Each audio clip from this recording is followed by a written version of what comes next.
মনটা বেজার না করিয়া যদি শুধুমাত্র একটা মুচকি হাসি দেই তার প্রতি আমি ভালোবাসা দেখাইয়া, তাইলে এটাও আমরা লাগিয়া। আসসালামু আলাইকুম ওয়া রাহমাতুল্লাহি ওয়া বারাকাতুহু। আলহামদুলিল্লাহ ওয়াসসালাতু ওয়াসসালামু আলা রাসূলিল্লাহ ওয়া বাদ।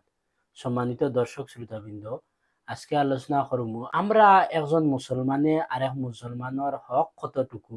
এর মধ্যে তাই একটা হক আমি আপনার সামনে কইমু। এই হাদিসটা হইল গিয়া তিরমিজি শরীফের হাদিস 1956 নম্বর হাদিস।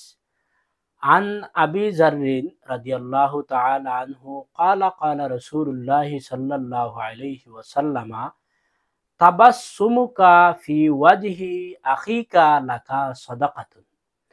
হযরত আবু যর রাদিয়াল্লাহু তাআলা আনহু থেকে বর্ণিত, রাসূল পাক সাল্লাল্লাহু আলাইহি ওয়াসাল্লাম ফরমায় যে তোমার ভাই আরেক মুসলমানের চেহারা মুখা চাইয়া যদি তুমি মুস্কি আসি দেও, এটাও তোমার লাগি সদকা।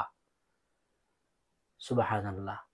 তাহলে আমরা একজন মুসলমানে আর একজন মুসলমানকে দেখার বাদে আমরা মনটা বেজার না করিয়া যদি শুধুমাত্র একটা মুস্কি আসি দেই তার প্রতি আমি ভালোবাসা দেখাইয়া, তাইলে এটাও আমরা লাগিয়া সদকা।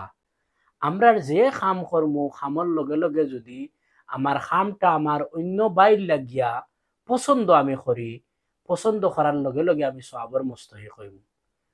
আশা করি বুঝতে পারছেন যে আমরা একে অন্যের প্রতি কিলা আমরা সদাচরণ হইতো। এই বিষয়ে অনেক হাদিস শরীফের মধ্যে বর্ণিত আছে।